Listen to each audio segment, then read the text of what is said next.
The moment my brother-in-law's mother looked across that table and said, "Wait, aren't you the one who owns the Hartwell building?" I watched my mother's face go completely white, not pale, white, like someone had drained every drop of color out of her in one breath. I didn't say a word.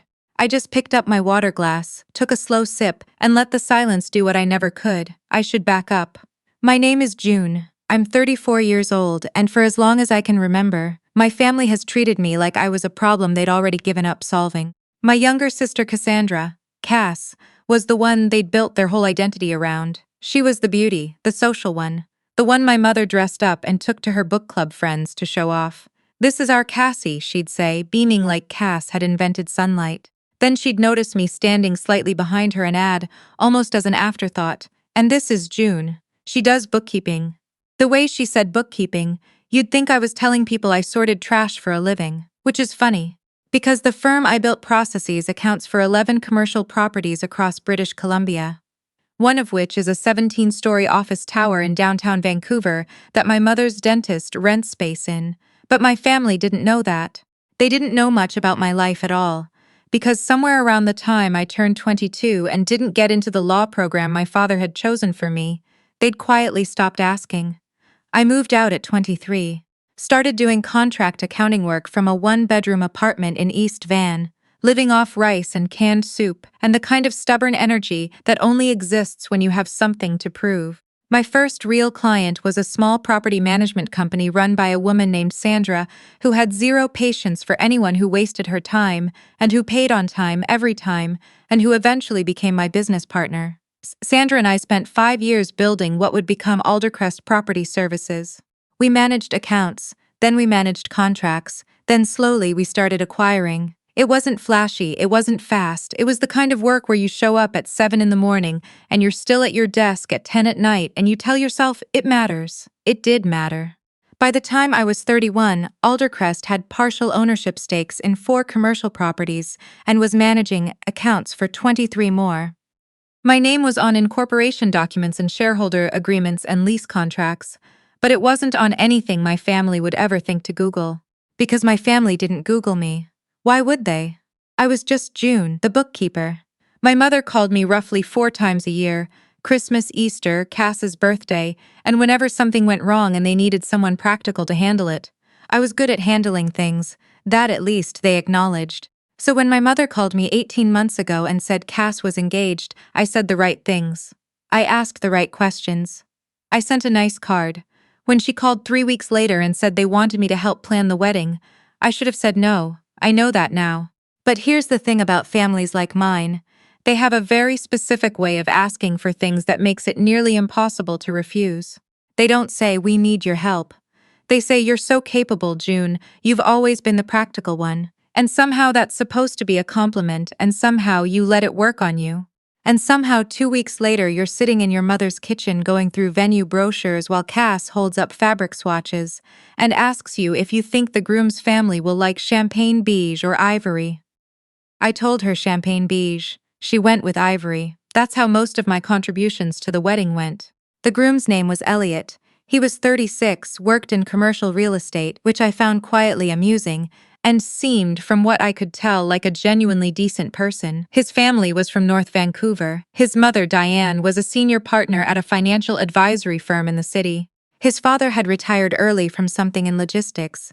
They were polished and warm, and the kind of people who remembered to ask follow-up questions when you mentioned something about your life. The first time I met them was at an engagement dinner at a restaurant on Robson Street. Elliot had made the reservation. It was a nice place, the kind with small portions and large prices and waitstaff who refold your napkin if you leave the table for 2 minutes. My mother had apparently done her pre-game preparation. Before we even sat down, while we were still in the entryway doing introductions, she put her hand on my arm and said, "And this is our other daughter, June. She does the books for a few small businesses." Diane smiled at me and extended her hand. "Wonderful. What kind of businesses?" I opened my mouth.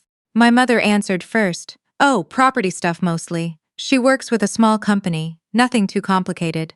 She laughed a little. "June's always been very good with numbers, even if she didn't go the academic route." I remember looking at my mother in that moment and thinking, she genuinely believes this. She has no idea, and somehow that was worse than if she'd been lying. Diane looked at me for just a second longer than necessary, like she was filing something away. Then the host appeared to take us to our table, and the moment passed. Dinner was fine. My father told a story about Cass's childhood that made her sound like a prodigy. Elliot's parents asked questions and laughed in the right places. I ate my Arctic char and drank 2 glasses of Okanagan White and said maybe 14 words total. On the drive home, my mother said, "You were quiet tonight." I said, "I know," she said. "You should try to connect with Diane. She's very well connected. It could be good for you." I didn't say anything to that. The months between that dinner and the wedding were a careful exercise in being useful without being seen. I proofread the invitation copy. I called 3 catering companies and negotiated quotes. I spent a Saturday afternoon driving Cass to a florist in Langley because my mother's car was in the shop and my father had his golf thing.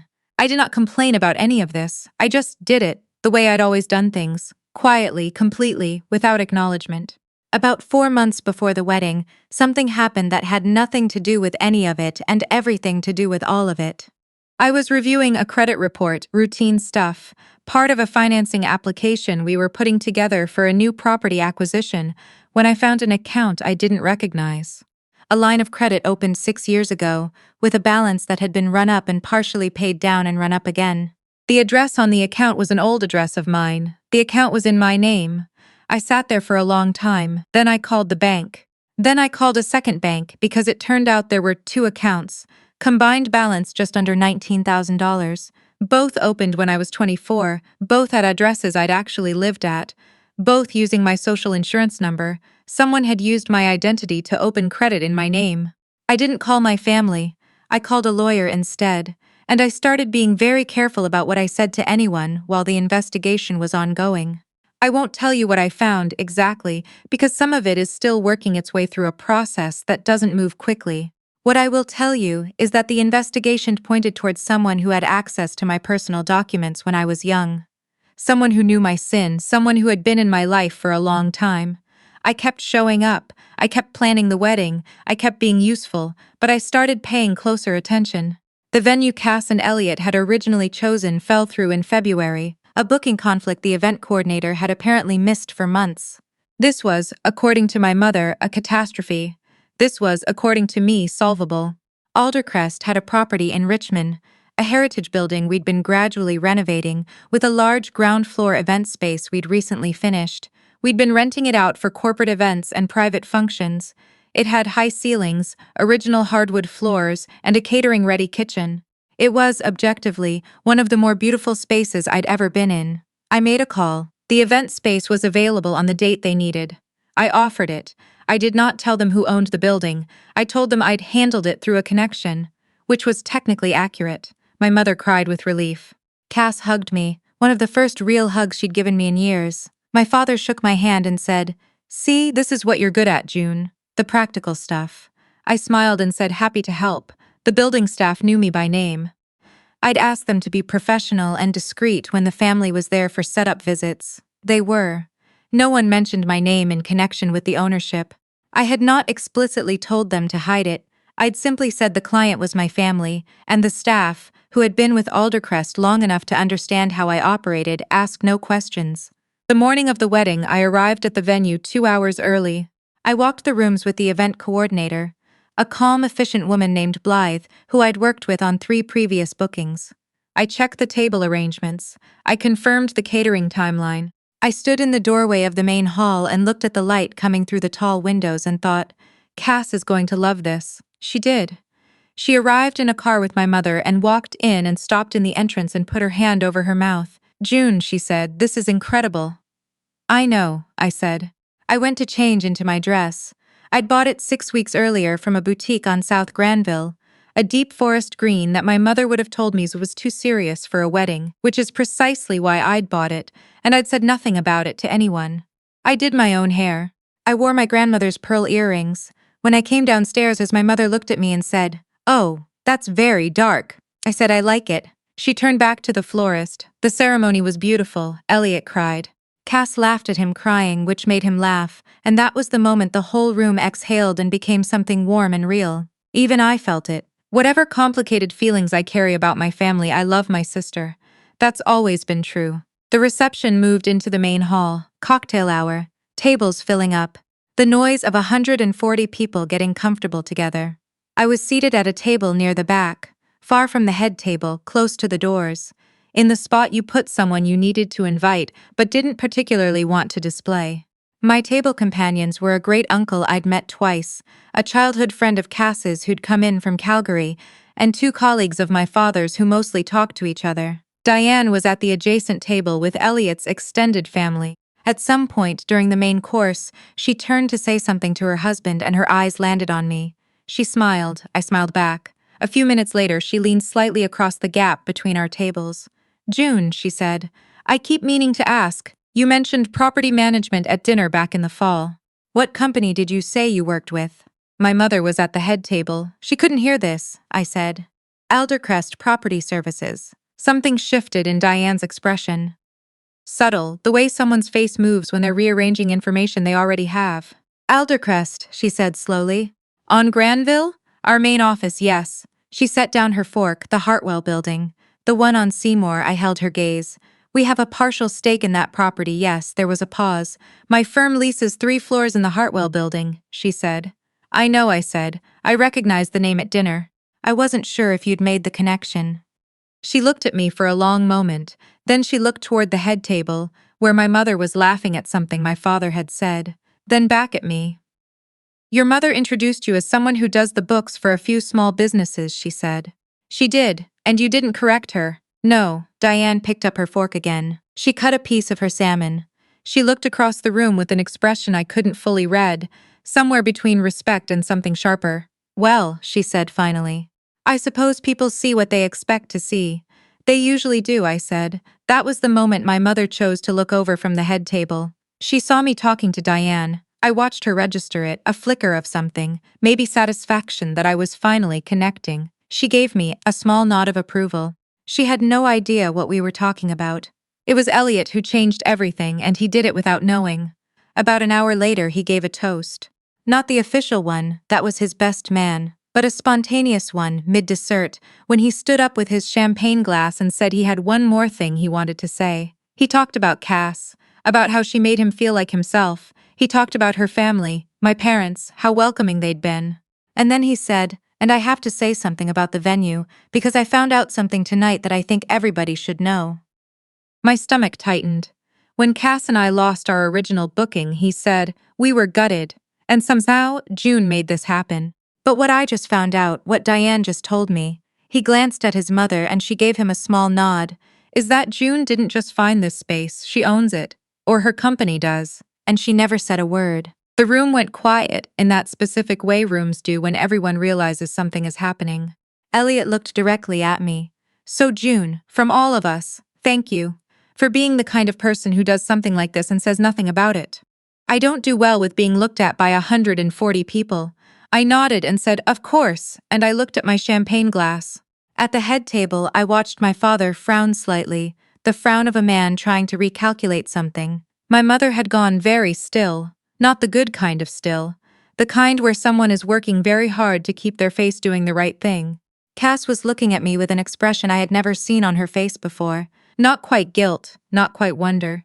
Something in between. I didn't look away from her. I let her look at me for as long as she needed to. My mother found me near the end of the night, when people had started to drift toward the exit and the catering staff were quietly beginning to clear.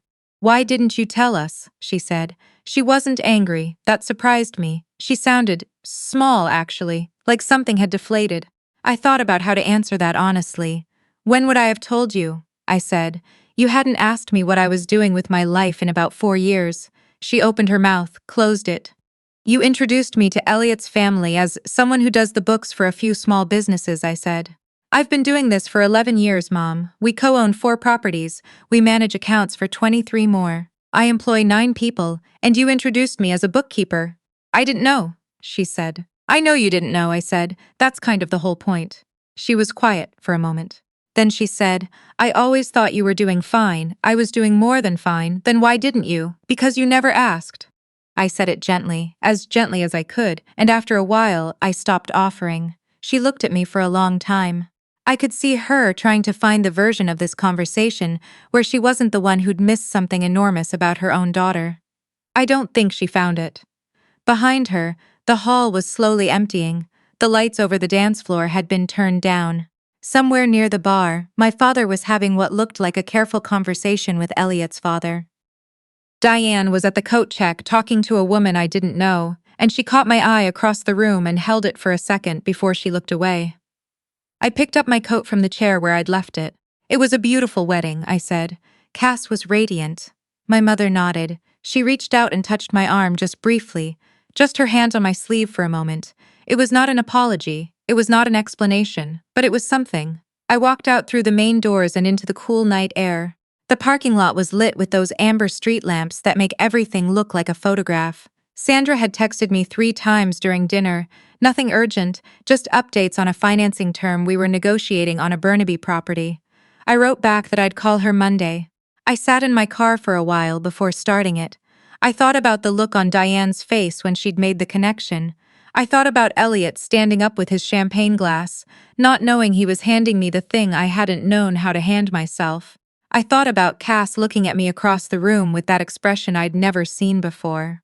I thought about $19,000 in fraudulent debt that had been sitting in my name for 6 years, and the slow, unglamorous process of making that right, which was ongoing, and which I had handled, as I handled everything, without making a scene. I wasn't angry anymore. I'd been angry for a long time, but somewhere over the past year it had turned into something quieter, something more like clarity. I started the car, I pulled out onto the street and headed toward the bridge. The city was bright and wide around me, the mountains dark against the sky, the harbor lit up in the distance, every window in every tower holding its own small world. I had helped build a small piece of this, quietly, steadily, without anyone watching. That was enough for me. For now, that was more than enough.